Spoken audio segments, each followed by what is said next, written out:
যার প্রমাণ আমি নিজে। আমি একদিন পাবনা বাইকওয়ালা ওয়াশ করে স্টেজ থেকে নামছি, ইতিমধ্যে এক লোক 100 টাকার কসকসা নোট আমার হাতত দিচ্ছে, সেই চকচকা লোক। আমি পকেটে থেকে বলছি, ভাই কী নিয়ত? হুজুর আপনি একটু দোয়া করেন, হুজুর একটু দোয়া করেন। আমি বললাম কী দোয়া ভাই? বলে আমার বইয়ের পেটত বাচ্চা চাইছে, আল্লাহ যেন একটা পুত্র সন্তান দেয়। তখন আমি চোখ বন্ধ করলাম, বন্ধ করে পকেট থেকে 200 টাকা বের করে দিল। হুজুর আমি তো টাকা চাইনি, দোয়া চাইছি। আমি বললাম পাগলা তুই তো জানিস না আমি নিজেই 3 মেয়ের বাপ, আমাকে আল্লাহ একটা পুত্র দেয়নি রে, এ পর্যন্ত 3টা মেয়ের বাপ হয়েছি। তো আমার দোয়া দিয়ে যদি পুত্র সন্তান হয় তাহলে আমার বইয়ের পেটে আগে হতো। তখন আমাকে বলতে হুজুর আমি তো আর জানি না আপনি 3 মেয়ের বাপ, তাহলে আপনি টাকা আপনি নেন, আমারটা আমার দেন।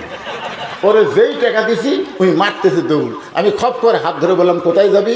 বলে যেই হুজুরের বেটা চলাও আছে তার কাছে আমি দোয়া নেব। আমি বললাম কোনো হুজুরের কাছে না, কোনো বাবার কাছে না, কোনো মাজারে না, পাবার যদি চাও কেবলমাত্র একমাত্র মালিকের কাছে চাও। ধরে গান কথা ঠিক কি না? মনে করতেছেন বক্তা ওয়াজ করে গেল, আন্তর্জাতিক বক্তারে, সেই ফাটাফাটি বক্তারে, বক্তা করলো তক্তা বানাবি। ধরে কোন কথা ঠিক কিনা? কারণ লিমা তাকুলু মালা তাফালুন, বক্তার কথার সাথে যদি আমলের মিল না থাকে ওই বক্তা বক্তা না, ওই বক্তা হলো মুনাফিক। ধরে কোন কথা ঠিক কিনা? কথা বলেন। ওমর ফারুক চোখের পানি নিয়ে বললেন রাখাল ভাই তাহলে আমাকে তওবা পড়াও। এবার রাখাল হযরত ওমরকে তওবা পড়াচ্ছেন যারা মাগরিব এশার নামাজ পড়েননি। মনে করেন ফজর আগে যদি আপনাদের মৃত্যু হয়ে যায়, এই তওবা করলে মরলেও আপনারা জান্নাতে যাবেন। আর যারা এশার নামাজ পড়েছেন মনে করেন না আমি কি হনু রে, যেভাবে এশার নামাজ পড়া দরকার সেভাবে আমরা পড়বার পারিনি। জোরে কোন কথা ঠিক কিনা? এজন্য নামাজি বেনামাজি সবাই মিলে আমরা একটা তওবা করি। মন কষ্ট নেবেন? তাহলে আমার সঙ্গে সকলে পড়েন আস্তাগফিরুল্লাহ রব্বি মিন কুল্লি জামবিন ওয়া তুবু ইলাইহি লা হাওলা ওয়ালা কুওয়াতা ইল্লা বিল্লাহিল আলিয়্যিল আযীম। ওমর ফারুক তওবা করার পরে বলতেছে, ও রাখাল ভাই আল্লাহর হস্তে উঠে 1 পেয়ালা দুধ দাও। রাখাল মুচকি মুচকি হাসে। ওমর ফারুক বলে আমি তো বললাম আল্লাহর হস্তে, তারপরে তুমি হাসো কেন? রাখাল বলতে পথিক তওবা করার পরে তুমি আবার মুনাফিকি করলে। যেই বলছে মুনাফিকি, ওমর ফারুক চেহারা রক্তের মতো লাল হয়ে গেছে। আপনার বলেন তো কাফের ভালো না মুনাফিক ভালো? ভালো কোনটাই নয়, দুটাই খারাপ, কিন্তু এর মধ্যে মুনাফিক আবার বেশি খারাপ। কারণ আল্লাহ কোরআনে বলেছেন মুনাফিকেরা থাকবে জাহান্নামের সব চাইতে নিচে। মুনাফিকেরা থাকবে কোথায়? কথা কন না কেন?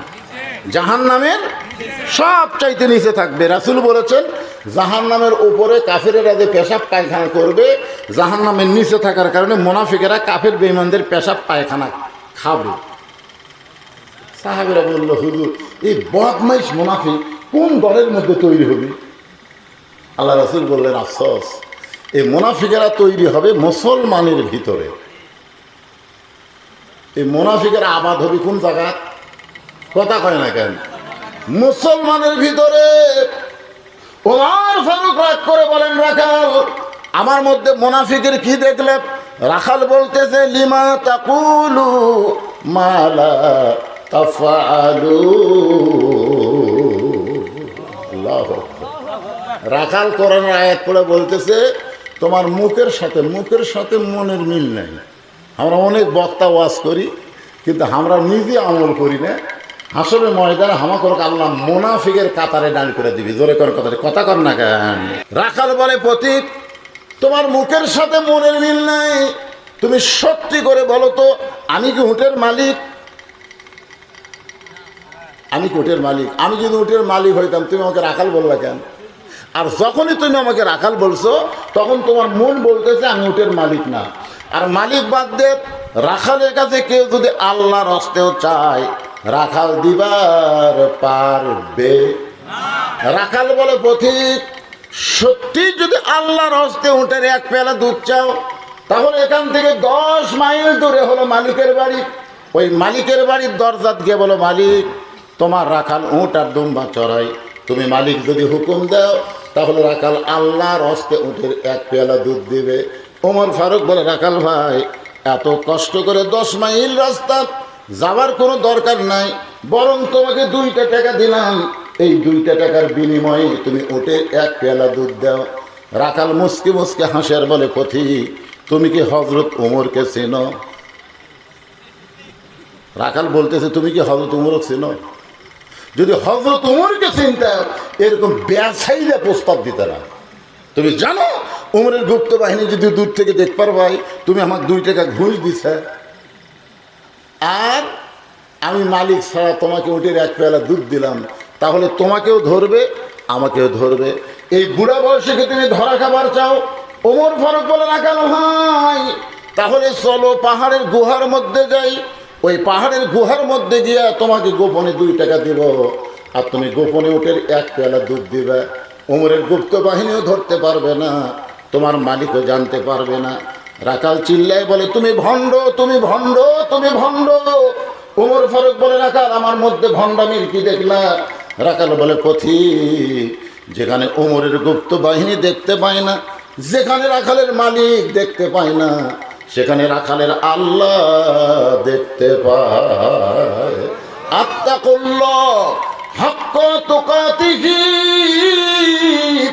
কেউ যখন দেখে না দেখে কে? এই একটা বিশ্বাস যদি মুমিনের কলিজায় থাকে, সে মুত্তাকি বান্দা হওয়ার পারবে। যেই বলতেছে কেউ যখন না দেখে তখন রাখালের আল্লাহ দেখতে পায়। ওমর ফারুক মারছে দৌড়, এক দৌড়ে পাহাড়ের পাদদেশে গিয়া 2 রাকাত নামাজ পড়ে আল্লাহর কাছে বলতেছে, আল্লাহ তোমার কোরআন এত সুন্দর, তোমার কোরআন এত সুন্দর, তোমার কোরআন যখন দুনিয়াতে চালু থাকবে তখন প্রত্যেকটা মুসলমান বিশ্বাস করবে কেউ না দেখলেও আল্লাহ দেখতেছে। ধরে কোন কথা ঠিক কিনা? কেউ না দেখলেও কে দেখতেছে? ওমর ফারুক আল্লাহর কাছে আনন্দ নিয়ে কাঁদতেছে, আল্লাহ আমি রাখালের মধ্যে এতক্ষণ যা দেখলাম, এতক্ষণ রাখালের সঙ্গে যা আমার হলো, রাখাল আসলে আত্তাকুল্লাহ হাক্কা তুকাতিহি, প্রকৃত কোরআনওয়ালা একজন মানুষ। আল্লাহ আমি রাখালকে দেখিনি, আল্লাহ এতক্ষণ রাখালের মধ্যে তোমার কোরআন শরীফ দেখতে পাইছি। এই কথা বলে কে কাঁদতেছে? ওমর। পিছনে রাখাল এসে বলতেছে, যতই কান্দ তুমি, যতই কান্দ উটের দুধ দেওয়া যাবে না। ওমর ফারুক বলে, রাখাল ভাই উটের দুধের কোনো দরকার আমার নাই, আমি শুধু তোমাকে জানতে চাই তুমি না দেখা আল্লাহকে কলিজার মধ্যে জায়গা দিয়ে আত্তাকুল্লাহ ডিগ্রি অর্জন করে আল্লাহর কোরআন অনুযায়ী চলতেছো, এর বিনিময়ে তোমার চাহিদা কি? আপনারা বলেন, আল্লামা সাইদি হুজুর 50 বছর কোরআনের তাফসির করছে, কথা কর না করেনি? 13 বছর অপরাধে জেলখানাত না বিনা অপরাধে? যারা বলবেন না তাদের মনে হয় সন্দেহ আছে। সাইদি হুজুর যত কথা কইছে প্রত্যেকটা কথা 100 হয়নি, হ্যাঁ? তারপরে আপনাদের সন্দেহ হচ্ছে? বিনা দোষে তাকে 13 বছর জেলখানায় বন্দি করে রাখছে।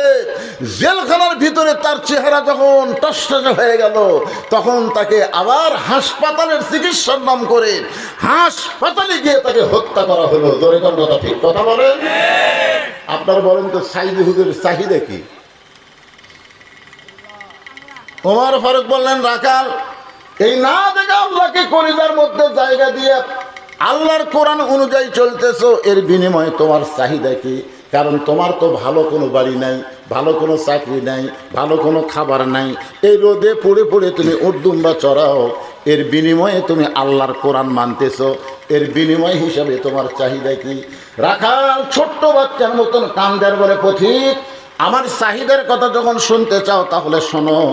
আমার চাহিদা হলো, আমার সঙ্গে সকলে পড়েন, রব্বানা পড়েন, রব্বানা আতিনা ফিদ দুনিয়া হাসানাতাও ওয়া ফিল আখিরাতি হাসানা ওয়া কিনা আযাবান্নার।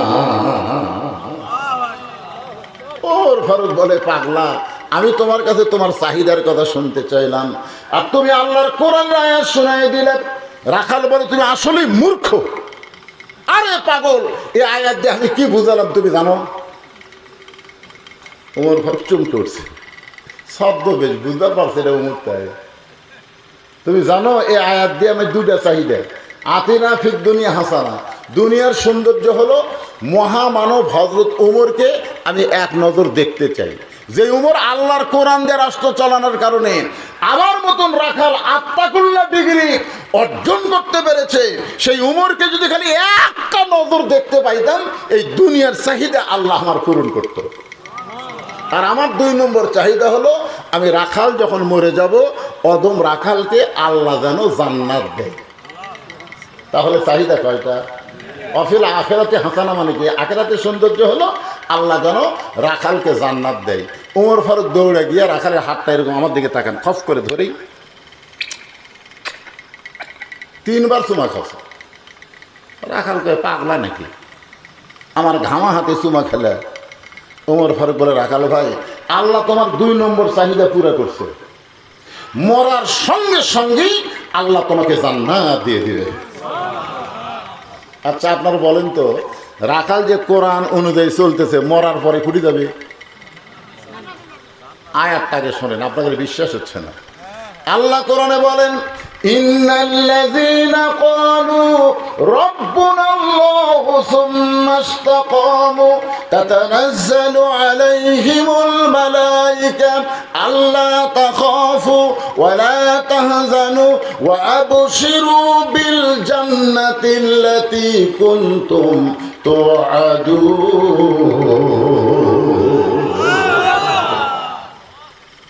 ওমর ফারুক বলতেছেন, রাখাল, তোমার 2 নম্বর চাহিদা আল্লাহ পুরা করবে না, পুরা করছে, মরার সাথে সাথেই আল্লাহ তোমাকে জান্নাত দিয়ে দিবে। আপনারা সুবহানাল্লাহ কন, কিন্তু রাখাল কয় না। ওমর ফারুক বলে, রাখাল, মরার সাথে সাথে আল্লাহ তোমাকে জান্নাত দিবে, সুবহানাল্লাহ কও। রাখাল কয় না। ওমর ফারুক বলে, রাখাল, মরার সাথে সাথে আল্লাহ তোমাকে জান্নাত দিবে, তুমি সুবহানাল্লাহ কও না কেন? রাখাল বলে, প্রতীক, মরার পরে আল্লাহ আমাকে জান্নাত দিবে, এই বাকি কথা ভালোই বলতিস, কিন্তু হযরত উমরকে আমি এক নজর দেখতে পাবো, এই নগদ কথা বলতে তোমার কোন জায়গায় বাজে? একটা হলো নগদ, একটা কি? নগদ বোঝেন না? হযরত উমরকে দেখা এটা কি? আর মরার পরে জান্নাত এটা কি? তো মরার পরে জান্নাত পাবে, বাকি কথা ভালোই বলতেছো, কিন্তু হযরত উমরকে এক নজর দেখতে পাবো, এই নগদ কথা বলতে কোন জায়গায় বাজে? ওমর ফারুকের চোখ দিয়ে দর দর করে পানি পড়তেছে। আমি যে ওমর, এর রাখালকে কেমনে বলবো যে রাখাল আমাকে তওবা পড়াছে, যেই রাখাল আমাকে মুনাফিক কইছে, যে রাখাল আমাকে ভণ্ড কইছে, এখন যদি বলি আমি ওমর, বলাও সারা, রাখাল হাত ফেল করে মরাও সারা। ওমর ফারুক রাস্তাতে গেলে শয়তান কয়দিন যায় না? এই সবাই জোরে কোন কয়দিন যায় না? আর সেই উমর কি পড়াছে? তওবা পড়াছে, মুনাফিক কছে, ভণ্ড কছে। এখন যদি বলে, ভাই তুমি যে উমর দেখতে চাও না, আমি সেই উমর, এই বলাও সারা রাখাল, এর নাম হলো হাত ফেল। ওমর ফারুক চিন্তায় পড়ে গেলেন, আমি যে উমর, এইটা রাখালকে কেমনে বলি? এমন সময় আল্লাহর কোরআন বলতেছে, উদু ইলা সাবিলি রাব্বিকা বিল হিকমাহ। ওমর ফারুক বলে, রাখাল, সত্যি যদি উমরকে তুমি দেখতে চাও, তাহলে ফজরের নামাজ তোমাকে সামনে কাতারে আদায় করা লাগবে। ফজর যদি সামনে কাতারে আদায় করো, মেহরাবের মধ্যে যেই মানুষটা দেখবা ইমামতি করতেছে, ওই মানুষটি হলেন হযরত ওমর।